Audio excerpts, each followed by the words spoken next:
Sou Rodrigo Fagundes, aqui da Escola de Formação. Hoje nós temos nosso encontro de junho, né, uma parte síncrona, uma parte assíncrona, né, que dá para ver depois, né, o pessoal que está em sala de aula. Hoje, então, sobre o senso religioso. Essa formação, ela surgiu de um convite que eu fiz ao professor Tiago Klein, a partir de um apontamento, até foi da prof. Aymara ali, que está aqui conosco, né, sobre o trabalho com textos sagrados, né, no ensino religioso. Esse apontamento eu entendo da onde veio, né, por ser alguém que também deu aula de ensino religioso, que tem, principalmente no 6º ano, várias habilidades sobre isso, né, e daí a gente fica meio assim, tá, mas será que eu tenho que levar os textos, como é que é? Então, conversando com o professor Tiago, a gente viu uma forma ali, né, de fazer uns apontamentos, algumas sugestões, mas o professor Tiago trouxe algo bem interessante, que também a gente poderia focar, fazer essa conversa e depois focar no senso religioso, né, que também é uma abordagem aí, algo que a gente pode trabalhar em sala de aula, e tem um super atualizado agora, cheio de informações sobre o Brasil, né. Então a gente vai ter esse momento inicial, né, e depois a gente adentra aí ao tema do senso religioso brasileiro, né? Que é algo que também ali eu já coloquei em outras formações, que era uma estratégia que eu utilizava para trabalhar religiões, né? Sem entrar, às vezes, em conflito com alguma família que gostaria que só a sua religião fosse tratada em sala de aula, né? Então, é uma estratégia boa ali para quem quer trabalhar outras religiões, né? Tá bom? Então, professor Tiago, pode te apresentar, pode iniciar. Hoje o show é teu. Hein? Obrigado, Rodrigo. Então, gente, boa tarde. Fiquei muito feliz aí com o convite do professor Rodrigo para estar convosco nessa tarde gelada. Estou vendo gente com chimarrão, espero que estejam quentinhos aí na escola, ou onde estiverem. Enfim, meu nome é Tiago, tá? Obviamente. Eu sou historiador e teólogo, tá? Eu trabalhei muitos anos aí do lado, né, no município de Esteio, na rede pública de Esteio. Atualmente eu estou só na rede privada, como professor de ensino religioso, mas então eu venho dessa experiência escolar da rede pública, 10, 11 anos eu trabalhei no município, então também tenho essa perspectiva bem concreta, né, do trabalho de sala de aula. Enfim, eu só queria entender, só para a gente, como a gente vai conversar sobre religiões, eu só gostaria de saber, assim, a religião de cada um, talvez, porque como eu vou falar do censo, eu vou falar de muitas, às vezes a gente consegue dar um exemplo bem concreto a partir da experiência de vocês, né? Então, de repente, se vocês querem escrever no chat, ou se alguém quer rapidamente abrir o microfone só para dizer, ali, a Camila já começou os trabalhos. Ó, já temos uma diversidade aqui, catolicismo, espiritismo. Posso falar aqui, Tiago, no meu caso, né, a minha família é de dominância católica, mas é bem aquele exemplo daquela situação brasileira, né? É o católico que tá carregado, vai no espiritismo um dia, e assim vai indo, né? Então tem pessoas de religião de matriz africana também na família. Ok, Rodrigo, vamos ver ali. Espírita, Luiz, sem religião, mas Luiz é ateu. Hoje a gente vai ver agora o conceito do sem religião, né? É na linha do ateísmo ou numa linha mais sincrética de, enfim, se tu quiseres explanar ali, ou até abrir o microfone para explicar. Ok, na linha do ateísmo. Então já temos aqui 3 ou 4 experiências diferentes, e aí o pessoal, se os demais quiserem escrever, não sei se alguém quer falar brevemente, quer abrir o microfone para contar a sua experiência religiosa. A minha ideia é assim, eu sei que a gente está ali nesse clima online, tem a dificuldade do diálogo, né? Mas eu já digo de antemão, sintam-se à vontade de interromper, é só abrir o microfone, dar uma chamada, ou escreve no chat, o professor Rodrigo me ajuda, para a gente tentar fazer aí um debate. Ele tinha, então, me passado algumas sugestões de temas, né? Como ele próprio comentou, mas no início desse mês, saiu o censo 2022, sobre o perfil religioso do Brasil, né? E eu também peguei aqui os dados de Canoas para apresentar para vocês. Me pareceu que era um tema bem urgente, bem interessante de nós refletirmos, tá? Eu acho que ele nos ajuda a pensar algumas práticas de sala de aula, de algumas possibilidades de trabalho. E eu já falei para o Rodrigo, depois eu deixo meu contato também aqui no final, né? Se alguém quiser continuar o diálogo com outras dúvidas, outras temáticas, outras questões, eu me coloco muito à disposição, tá? Eu gosto dessa área e realmente me coloco à disposição ali da gente tecer outros diálogos sobre a questão do ensino religioso e da vivência religiosa nossa.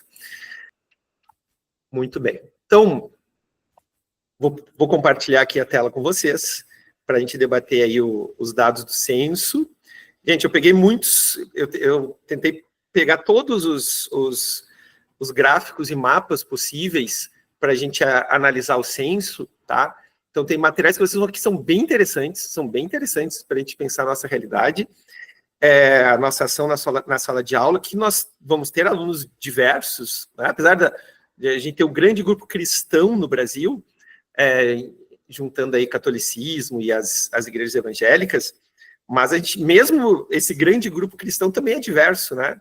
Eles têm propostas e linhas diferentes às diversas igrejas, e aí uma presença forte de outras religiões, como de matriz africana aqui no nosso estado. Vou apresentar os dados, e de novo, se vocês quiserem interromper, vocês me interrompam, e vamos lá, né? Vamos aproveitar esse nosso tempinho aqui para a gente refletir alguns assuntos. Enfim, nós sabemos aí, o censo acontece a cada 10 anos no Brasil, ali por causa da pandemia e tal.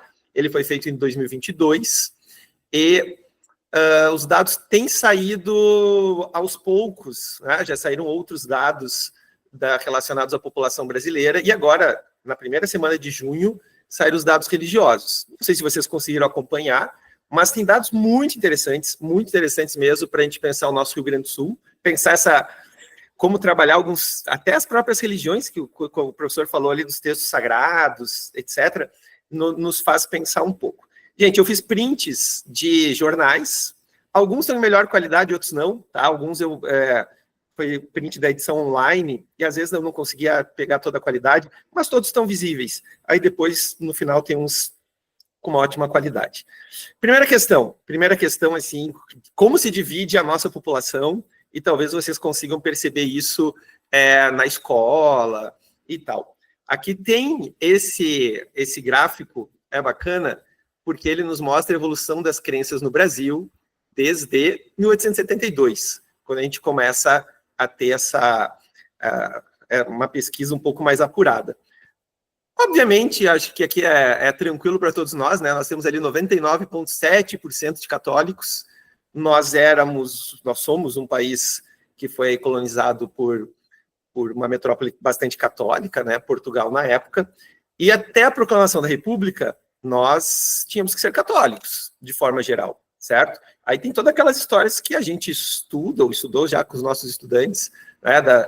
Dos indígenas sendo convertidos, da população africana que vem para cá também sendo convertida e tal, e nesse processo conservando algumas dessas tradições próprias. Mas o que nos mostra muito aqui o gráfico é esse, né? O catolicismo se mantém como a religião principal, ainda mas mais ou menos até 1980, olha ali, ainda está chegando próximo aos 90% da população.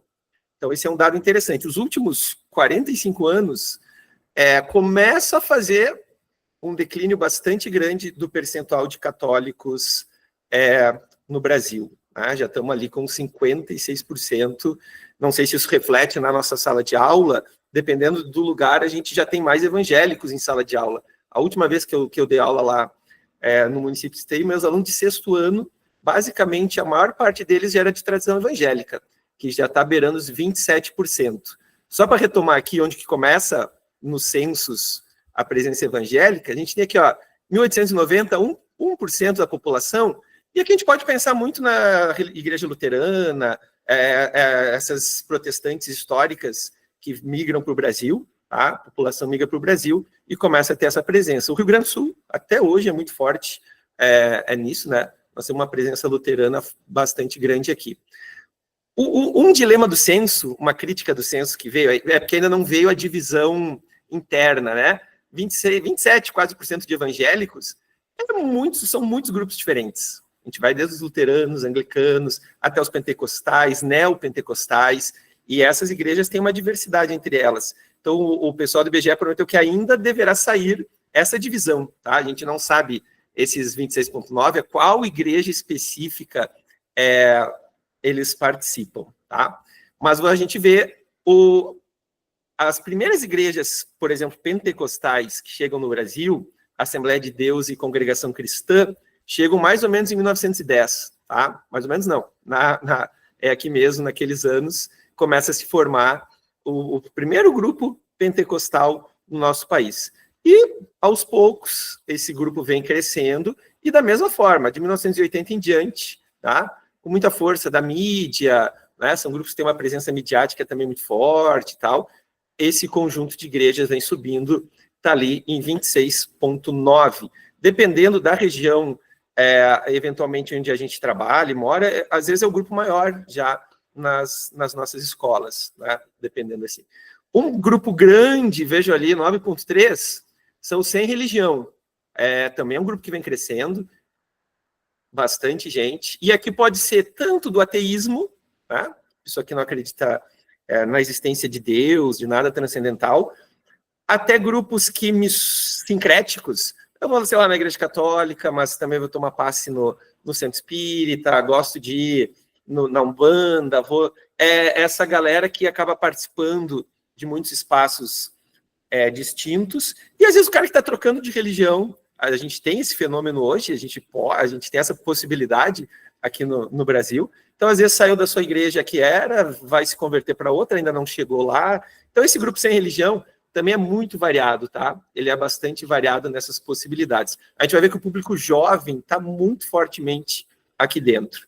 E 4,2 de outras, aqui vai ter todo o resto do conjunto, sim, judeus, muçulmanos, orientais, né, budismo, hinduísmo, etc. Também ainda não apareceu a divisão. 1,8 de espíritas, né? A gente tem a presença aqui de alguém que colocou ali que é espírita, e 1 ponto de tradições de matriz africana, né? Religiões de matriz africana, basicamente, acho que na pesquisa estava ali Umbanda e Candomblé, e vejam, é um número, depois a gente vai ver, que começou a aparecer no censo só em 1980. Gente, a primeira vez que um censo perguntou para as pessoas, deu a possibilidade de resposta, religiões de matriz africana, foi em 1980, e o termo ainda era espiritismo afro-brasileiro. Eu acho que era assim que foi chamado no censo daquele ano, e aí depois começa toda a reflexão, que a gente vai falar daqui a pouco um pouco mais, ainda mais, sobre as religiões de matriz africana. Mas esse é o perfil geral, tá? Igreja Católica, catolicismo, ainda estamos aqui, o grande conjunto das igrejas evangélicas, que a gente ainda não tem a divisão por igreja, sem religião, outras religiões que também ainda não saiu exatamente o percentual de cada uma delas, espiritismo, Umbanda e Candomblé, certo? Esse censo pega a religião a partir dos 10 anos. Então, abaixo de 10 anos, não foi contabilizada a religião da criançada. Por isso, alguns questionamentos também, tá? Eu vi muitos evangélicos dizendo que se tivesse considerado os menores de 10 anos, esse número aqui já devia ser um pouco maior. Enfim, mas aqui é um percentual acima de 10 anos.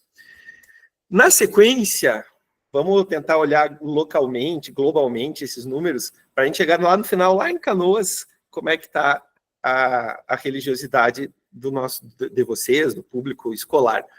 Veja só, a Igreja Católica ainda é muito forte, acima de 60% no Sul, aqui nos estados do Sul do Brasil, e no Nordeste. São as duas grandes regiões que o catolicismo é bastante forte no conjunto geral da população. Nas outras regiões, já está beirando metade da população. Né?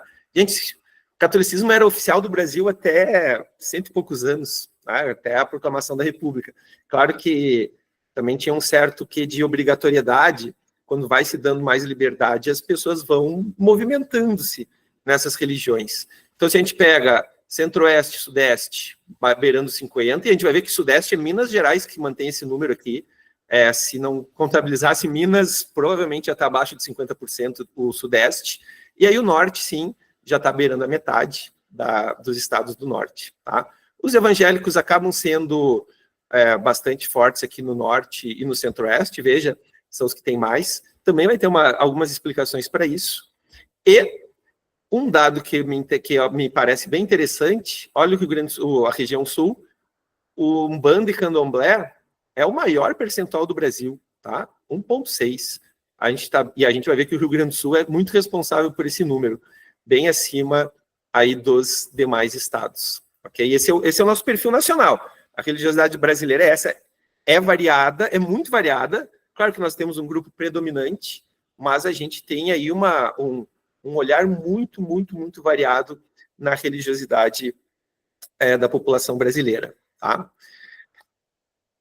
Proporção, então, por estado, para a gente começar a se localizar. A média brasileira, primeiro de católicos, tá? Estamos aqui os católicos, 56,7, a média nacional. O Rio Grande do Sul está acima da média, estamos ali com 60% da população gaúcha que se considera católica, ok? E aí pega ali os estados do Nordeste, então, como a gente viu, os 6 primeiros são do Nordeste, depois entra aqui Santa Catarina, segue mais alguns outros estados do Nordeste ali, Alagoas, Pernambuco, Bahia, um pouco menos ali, é o perfil. Tá? E a gente pegar os estados do Norte, em geral, estão lá na outra ponta. Pegar lá Amazonas, Rondônia, Acre, Roraima, estão entre os percentual que é menos católico. O número do Rio de Janeiro é um número que sempre me toca muito, porque foi capital, foi um espaço central assim, do país. 38,9% dos cariocas se consideram hoje católicos. E se tu pegar o número de jovens, é muito pequeno. Eu acho que baixa de 20%, tá? O número de cariocas que se consideram católicos. Mas essa é a visão geral aí que vocês estão tendo da Igreja Católica, ok? São dados bem, bem, bem interessantes, de novo, pensando que é a religião... O Brasil se cria junto com o catolicismo, né? A gente sempre lembra lá a primeira missa, aqueles elementos que são bem interessantes de trabalhar também com os estudantes. O grupo que vem crescendo mais e mais a cada censo da população evangélica, a média nacional 26,9%, Rio Grande do Sul está aqui abaixo da média. No nosso número aqui vai ter um percentual grande de luteranos, certamente por toda a colonização alemã do nosso estado. Mas, de forma geral, talvez essa, de novo, é a crítica que o pessoal já fez para o censo. Né? A gente não sabe para qual igreja exata essa população evangélica participa. Enfim, depois nós vamos ter que descobrir, quando vier os novos dados, quem é dos protestantes históricos, né? Luteranos, anglicanos, aquele grupo da época da Reforma Protestante, e quantos participam aí das igrejas pentecostais e neopentecostais, que a gente conhece mais no nosso cotidiano.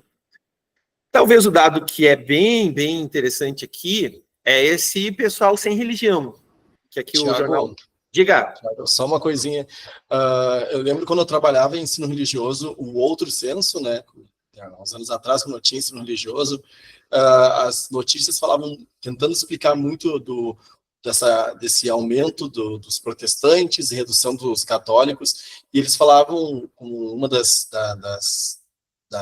causas, né, era a própria estrutura da Igreja Católica com comparação com a Igreja Evangélica, né? Então a gente vê ali o norte cheio de evangélicos, né?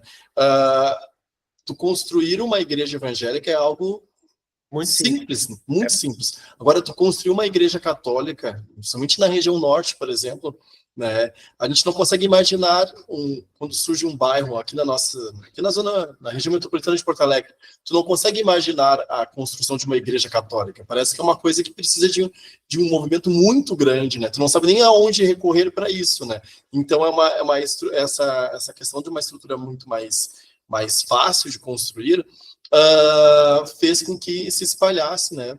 Para as áreas mais remotas e também para as áreas mais pobres, né?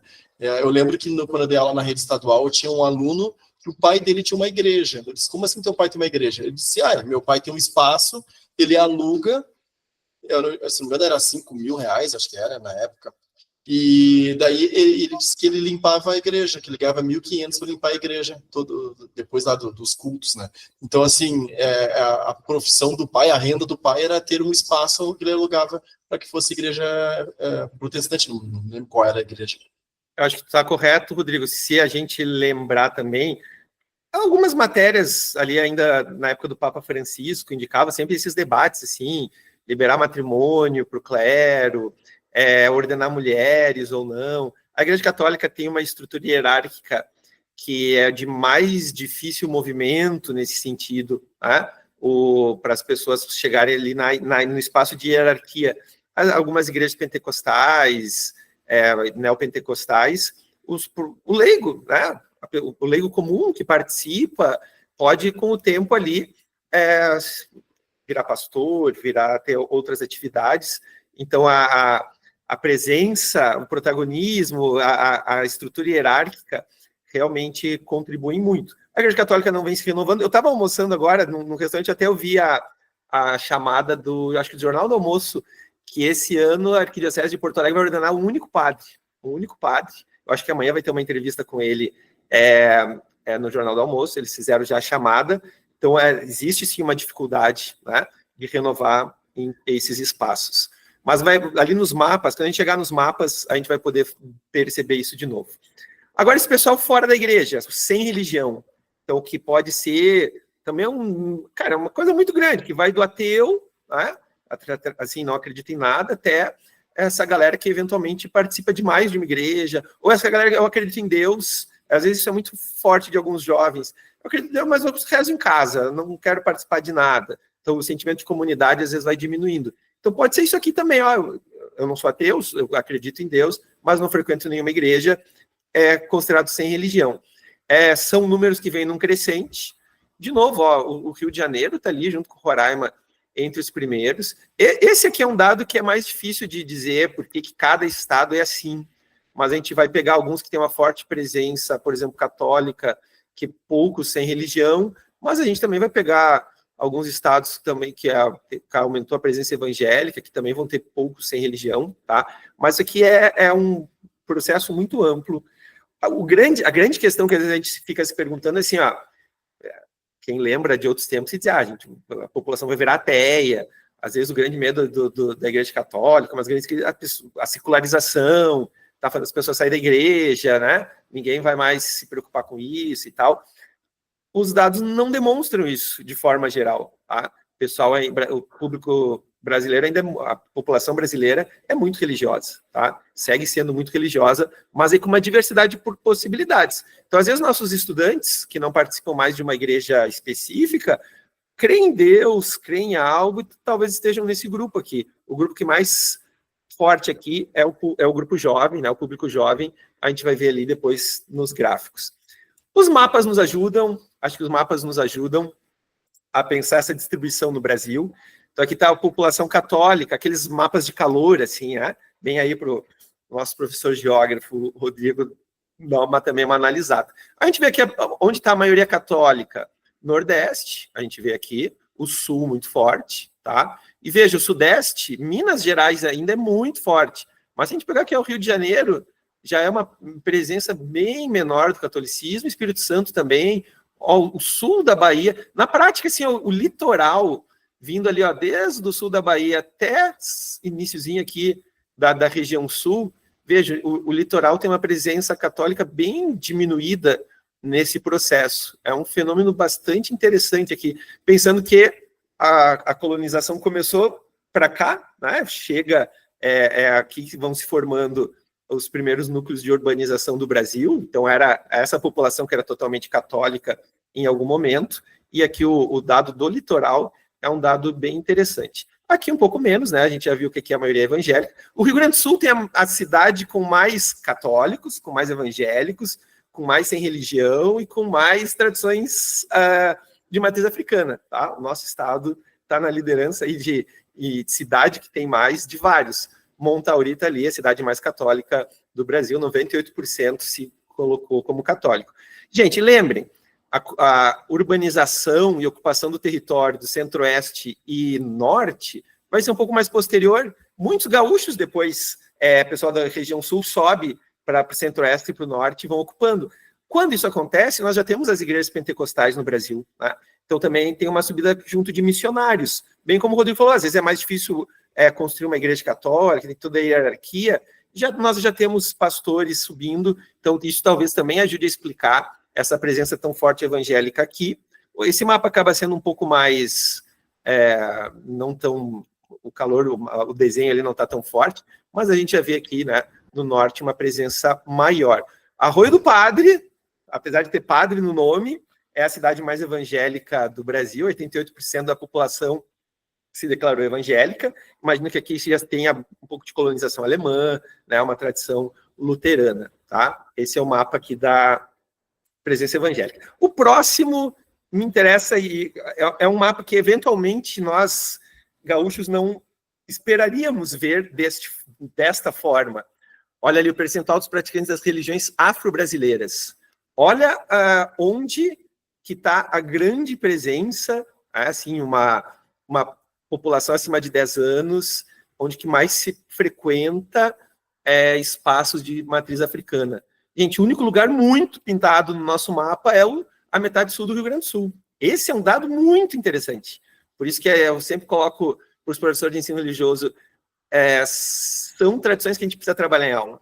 E nós não conhecemos, eventualmente, muito, mesmo a não ser quem participe, né, quem seja da religião. Porque tem muita diferença entre Umbanda e Candomblé, por exemplo. Né? A Umbanda é uma religião que surge no Brasil, na década de 1908, por aí no Rio de Janeiro, trazendo essa herança do Candomblé, de algumas tradições africanas, com o espiritismo.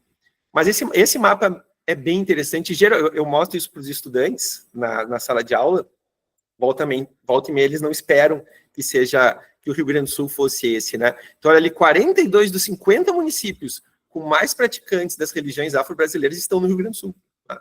Um dado bem interessante. Viamão é a cidade que tem maior percentual da população e Porto Alegre é a capital, maior percentual, 6,4% dos porto-alegrenses, na hora de preencher o censo, dizem que participam de uma tradição de matriz africana. Por muito tempo, talvez esse número fosse mais escondido, o pessoal marcava outras coisas. Agora tem aí um resgate de identidade, de ancestralidade. As pessoas estão marcando, né, que participam.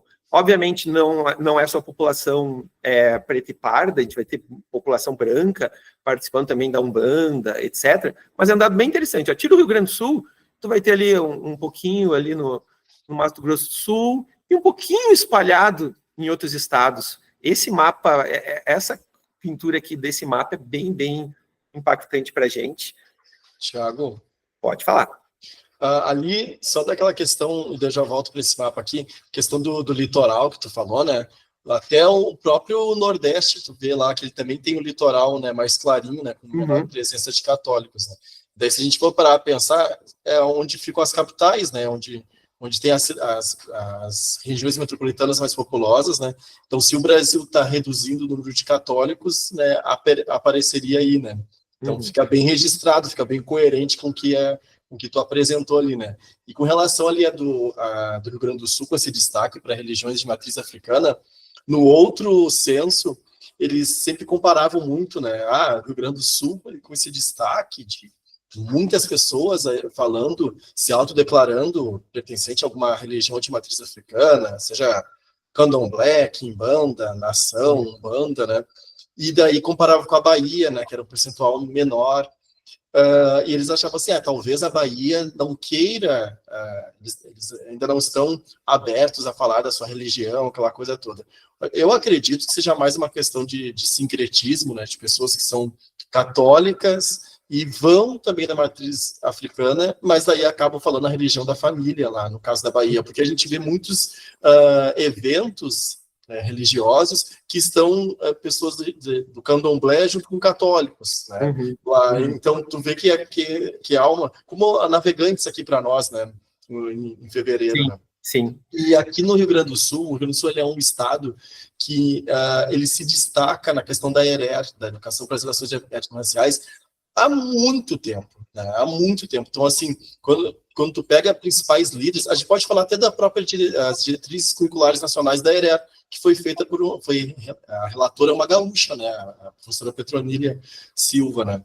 Então, assim, o Rio Grande do Sul tem um histórico dentro das questões raciais. Então, isso também acaba contribuindo para que mais pessoas queiram falar da sua religião, né? Se sintam à vontade de falar da sua religião. Eu acho que tem um resgate aí da ancestralidade, da identidade.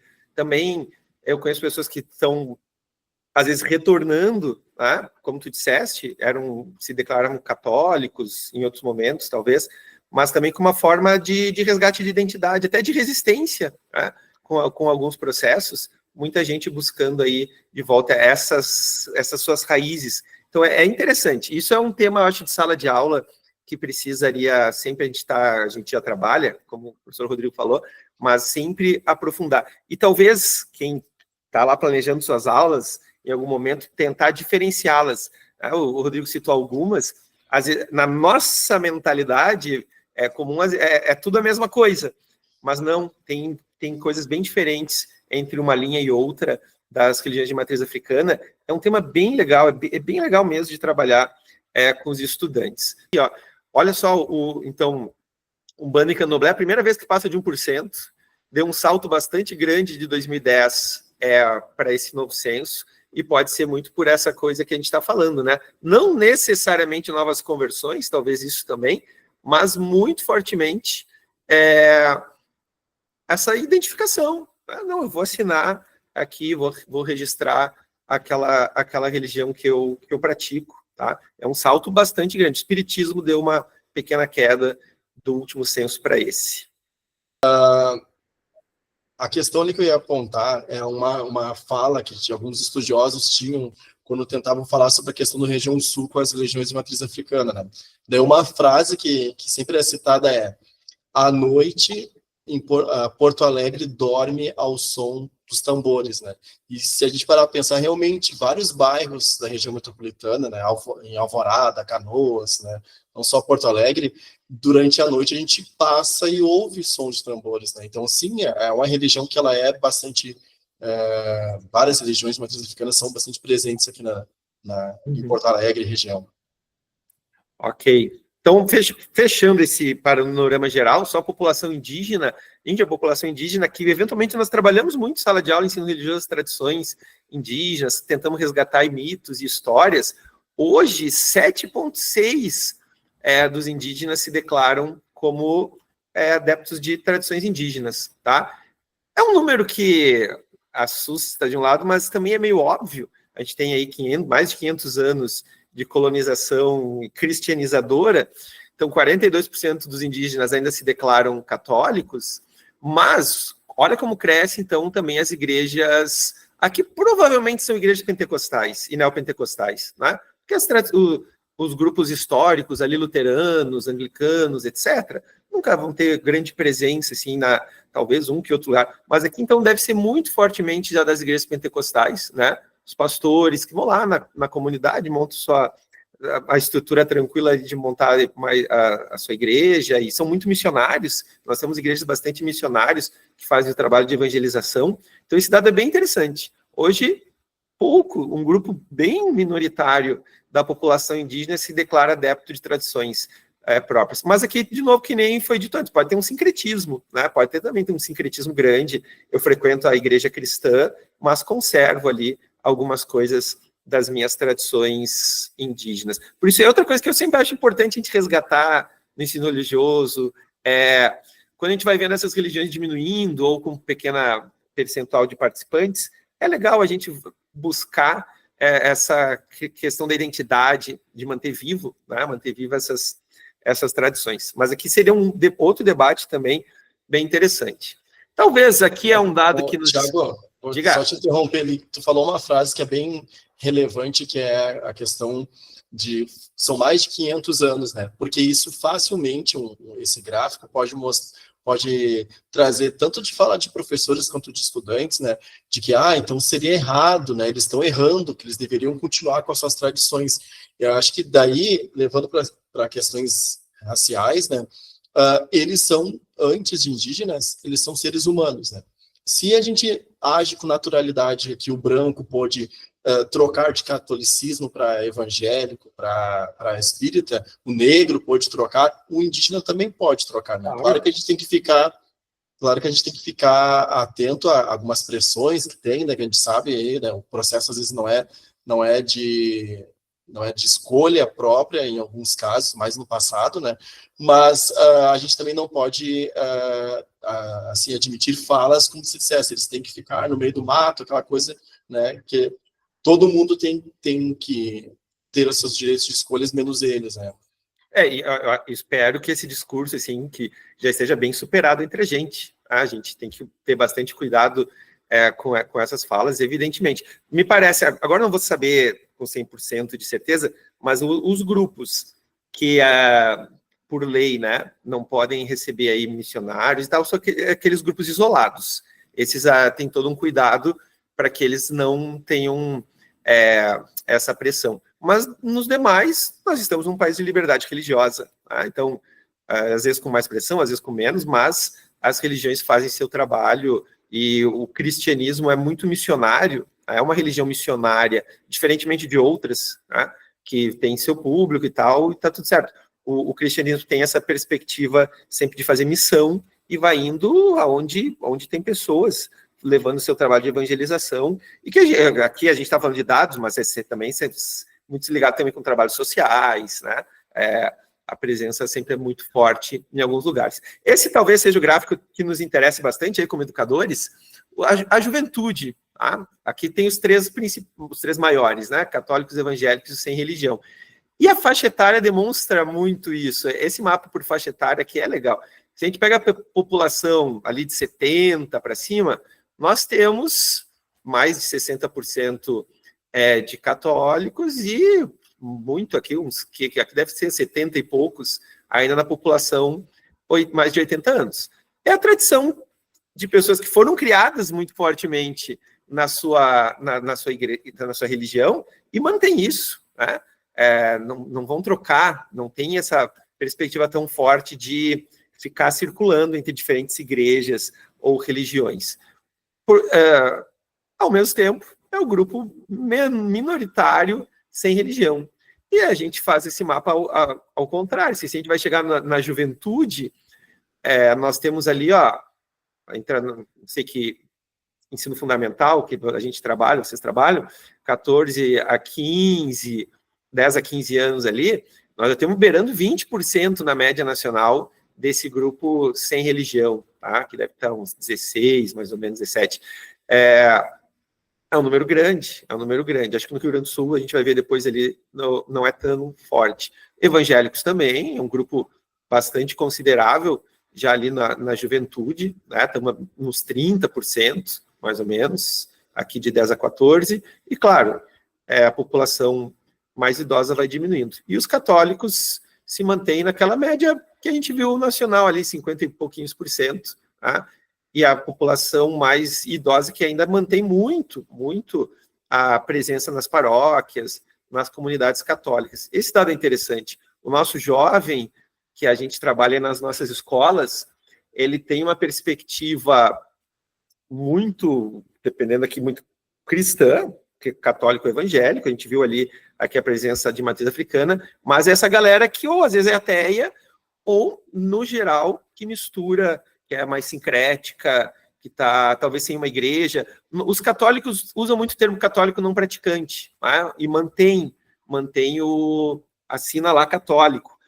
Os evangélicos pentecostais tem um tema que eles usam que é desigrejados. Essa galera que participa, que se diz evangélico, mas não vai mais à igreja, ou para de ir, que não era comum do mundo evangélico pentecostal uns anos atrás. Era um grupo sempre muito participativo. Obviamente, vai crescendo, vai aumentando o seu público, vai ter as pessoas também que não frequentam, né? Eu não tenho certeza se essa galera responde que é evangélica, alguns que estão fora da igreja talvez respondam sem religião. O católico que não participa de nada ainda marca católico. Outras igrejas talvez não seja tão fortemente isso. Mas aqui é legal da gente olhar o perfil jovem, né, que a gente tem nas nossas escolas. Deixa eu só ver aqui o nosso horário para eu eu vou pular para os últimos, mas olha como ciência é legal. Tem a separação por cor ou raça, tá? Então, se a gente pega a Igreja Católica, ainda está lá a população branca, 60% está na Igreja Católica. Se a gente pegar as igrejas evangélicas, nós temos números interessantes. Percentualmente, população indígena, a maior parte aqui da população indígena está nas igrejas evangélicas, população preta, que é essa corzinha azul, e parda, aqui é do 29 evangélicos, tá? Então, são dados bem interessantes. Não vou aprofundar todos para a gente poder chegar em Canoas e no Rio Grande do Sul. Aqui tem um tema interessante, que eu achei bem interessante de olhar, a escolaridade. Então, olha só, às vezes tem dados que nos pegam desprevenidos. População acima de 25 anos ou mais com ensino superior completo. Primeiro grupo é o espírita, tá? Segundo grupo, Umbanda e Candomblé, olha só, 25%, aqui quase beirando 50%, e aí depois vai baixando um pouquinho. Tem uma certa explicação, temos espíritas aqui no grupo, né, se quiserem depois partilhar algo, mas o espiritismo trabalha muito com a evolução do espírito, a aprendizagem, né, essa ideia de crescimento espiritual, etc. Então tem uma questão muito forte aqui ligada a esse processo educacional. Se a gente pensar no kardecismo, que surge na França o espiritismo é mais uma filosofia do que uma religião como é aqui no Brasil. Aqui é muito fortemente essa presença religiosa. Então, esses dados são bem interessantes do censo, tá? Da gente analisar. Ele está mais divididinho, ele pega aqui, ó, cada religião, nível de instrução por cor e raça também, certo? Eu posso depois enviar esse PPT para o Rodrigo, apesar que vai estar gravado, né? Vocês vão ter aí também à disposição para olhar esses dados, seriam legais de olhar com mais calma. Assim, são coisas que nos impactam. E talvez só, para depois ver se a gente consegue abrir uma rodada de questões, eu vou primeiro... não botei Rio Grande do Sul, Canoas aqui, tá? A realidade escolar, 54%, um pouco abaixo da média do Estado, ainda se considera católica, tá? 20% já em Canoas evangélicos, número grande aqui de sem religião, 12% praticamente da população de Canoas se declarou sem religião. Olha lá, 5,5% de Umbanda e Candomblé, é um número... Gente, é um número interessante. Se a gente pegou Porto Alegre, que é a capital que mais tem participação, era 6,4%, Canoas está aqui com 5,5%, certo? Outras, espiritismo ali, outros números aqui. Esse gráfico vocês conseguem fazer no que está citado ali, o Nexo Jornal. Se você jogar no Google, Nexo Jornal, censo religioso por municípios, ele vai abrir ali uma plataforma que tu consegue pesquisar todos os municípios do Brasil, todos os estados brasileiros, esse percentual aqui, e também seria um trabalho bem legal de fazer aí nos laboratórios de informática, sei lá, com os nossos estudantes, para analisar a religiosidade Brasil afora. Esse aqui é bem legal, tá? É uma sugestão para vocês, o Nexo Jornal, vocês conseguem ver de todos os municípios brasileiros e sai esse gráfico que vocês estão vendo. Então vejam, professor de ensino religioso, para finalizando a minha fala, quando a gente vai trabalhar com os estudantes, nós vamos ter essa diversidade em sala de aula. Evidentemente, a maior parte vai ser cristã, são 65% quase aqui, 64,7% o grande grupo, mas tem um grupo bastante grande de outras vivências religiosas que a gente tem que dar conta em sala de aula. Quando eu falo do censo, um trabalho que sempre me vem, e é bem legal de fazer, se alguém nunca... Eu acho que eventualmente a gente faz esse tipo de coisa, fazer essa pesquisa na família dos estudantes, pode até ser um trabalho avaliativo, né? Entrevistar, assim, a família próxima e talvez um pouco da vizinhança, uma família mais distante, para tentar mapear como que é lá. Os alunos gostam muito. Geralmente é uma pesquisa que fica muito legal. Podem fazer gráfico ou outras formas de apresentação. pegar o censo e, a partir dele, propor um trabalho em sala de aula do ensino religioso, tá? Por experiência, tá? Por experiência. Fazer essa investigação na família e tal, os estudantes gostam bastante. E aí fica um bom material para as escolas, para os colégios também terem, porque aí tu pega esse dado que a gente viu, Brasil, Rio Grande do Sul, Canoas, a gente consegue ver ali na nossa comunidade escolar. Né? A pesquisa pode ser dentro da escola, uma turma fazer o censo da outra, sei lá, são ideias que me vêm assim, que daria um bom projeto pedagógico para um tema, para um tempo um pouco maior. Muito bem. Tiago, acho que ali, pensando no que tu estava falando, uma atividade que é feita por alguns professores, mais os de geografia, às vezes os de matemática também, que dá para ser feito pelos de ensino religioso, é um censo, né, na escola. Né? Então, algo assim, que não seja aberto, né, que a pessoa tenha uma privacidade para responder ali. As escolas aqui têm os Chromebooks, né, dá para fazer pelo formulário, eles vão lá e preenchem, né, e dá para tentar fazer o censo. Né.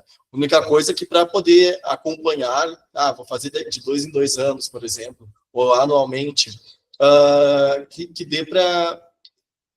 pense em utilizar os mesmos critérios. Então, se eu vou usar a religião de matriz africana, no próximo eu não posso ter Umbanda e Candomblé separado, porque daí depois não tem como tu acompanhar o que somou, o que reduziu. É a mesma coisa quando vai fazer o étnico-racial, lá, a cor e raça, e daí tu bota negro num ano, e no outro bota preto e pardo. Daí não tem como acompanhar se subiu ou desceu, né? Então tem que ter uniforme isso, né?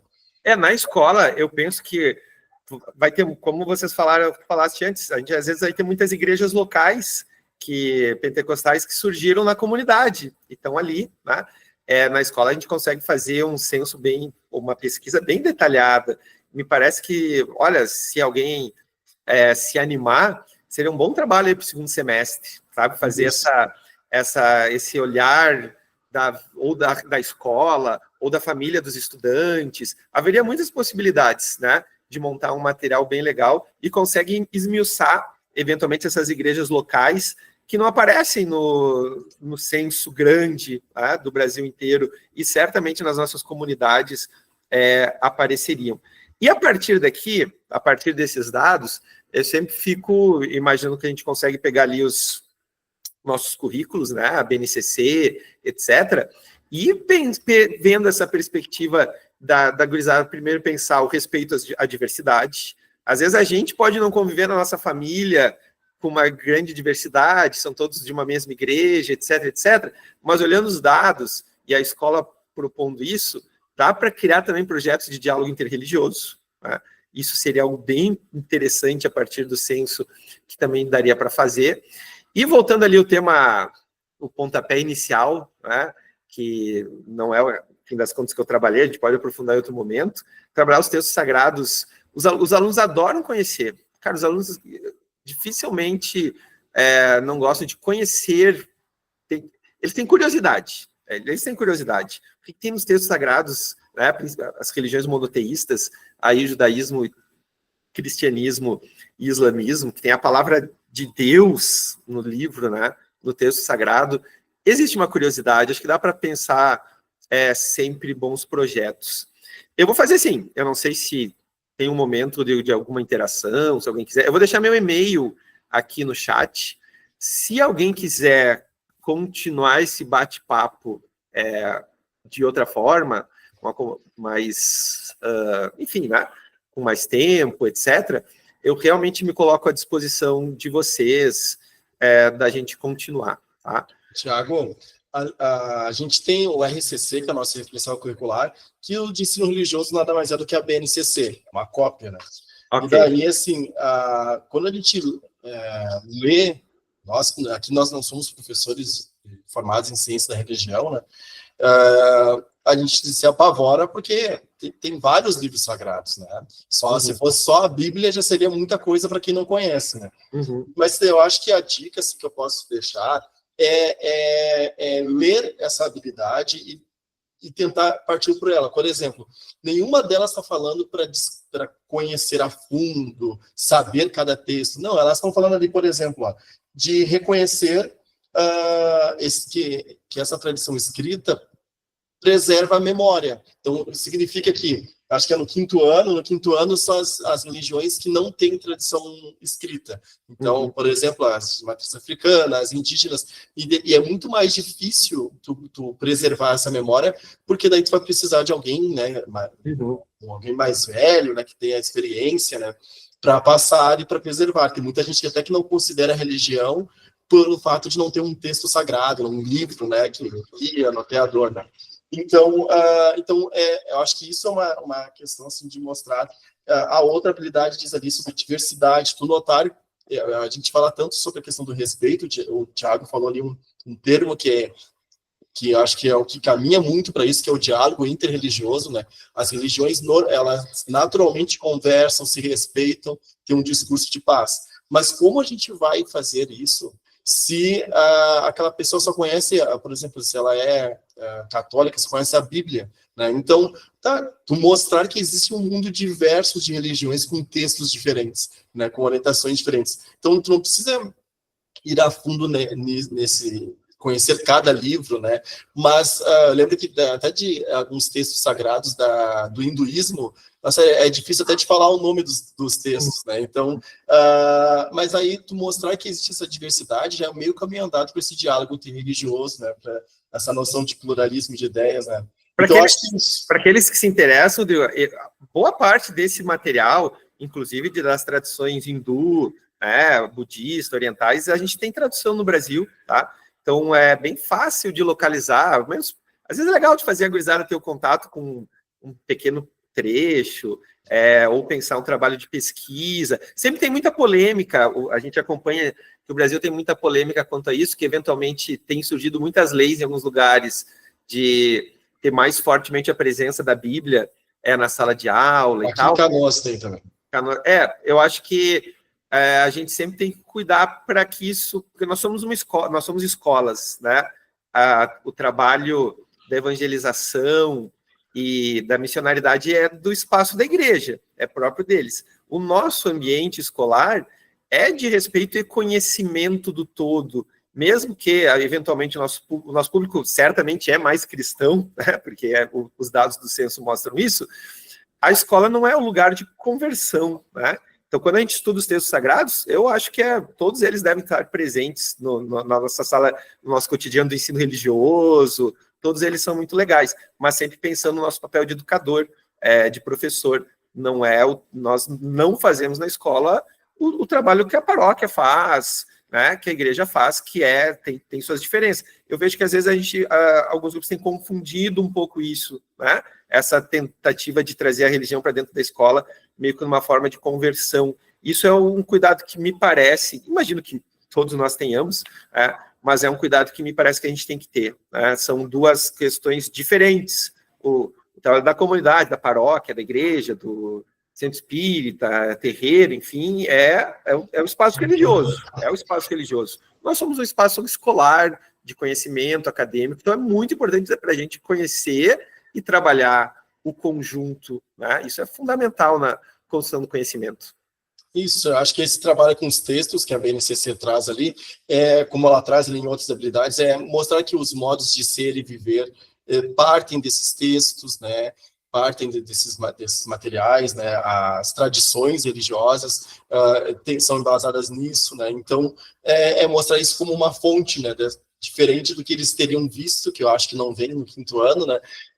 Das religiões que são de matriz, que não são escritas, né? Que são orais, por exemplo, né? E acho que é importante isso para a fala, enquanto professor da rede privada, de uma escola confessional, porque eu dou aula já há quase 20 anos, e uma das coisas que eu mais noto é que as escolas confessionais são muito mais abertas a trabalhar em diversas religiões, com mostrar esse pluralismo que existe, né, do que, às vezes, algumas salas de aula da rede pública, né, que acabam fazendo isso que tu falou, assim, quase uma escola dominical na aula de ensino religioso, né, e que não é esse, né, nós, enquanto escola pública, nós somos aí laicos, né, e acho que, eu vou colocar aqui, Tiago, o pessoal já está acostumado, né, o o link aqui para eles irem preenchendo, para eles preencherem a certificação. Apareceu Eu só aqui. vou ler aqui, porque às vezes tem algumas pessoas que têm alguma dificuldade de visão, né? Então não conseguem ver o link nem apontar a câmera para o QR Code, né? Então dá para digitar bit.ly, que é bit.ly /junho ER, ER de ensino religioso, então JUNHOER. Tá? Então, não sei se quer falar mais alguma coisa, Thiago. Cara, só agradecer ao espaço, né? Acho que parabenizar também por ter essas formações, me parece que são mensais, algo nessa perspectiva. Me coloco à disposição do que vocês precisarem, tá? O tema da religiosidade, ensino religioso é central para mim, já faz aí quase 10 anos, eu trabalho só com ensino religioso. Enfim, realmente me coloco à disposição, se alguém escrever lá, quiser seguir esse debate, ali os dados do censo, eu responderei, tá? Com certeza a gente segue esse debate. Agradeço ao professor Rodrigo aí pelo convite, e bom trabalho para vocês e para a gente, né? Acho que é uma grande tarefa, o nosso trabalho com educação, mas vale a pena a gente poder debater diversos temas com nossos estudantes. Thiago, eu também te agradeço, então, essa tua disposição, né, para fazer essa partilha conosco, né? É bom ouvir de quem tem aí o conhecimento ali, né, alguém que estuda a religiosidade, né? E agradecer a todo mundo que participou, né? Vai ficar em breve lá exposto no nosso canal do YouTube e com certificação aberta para 1 mês. Tá bom? Obrigadão. Tchau, tchau, pessoal. Valeu, eu estou lendo os comentários ali, pessoal. É isso aí, pesquisem mais o censo que vocês vão ver esses dados aí, são bem interessantes. Abraços, obrigado, gente. Tchau, tchau.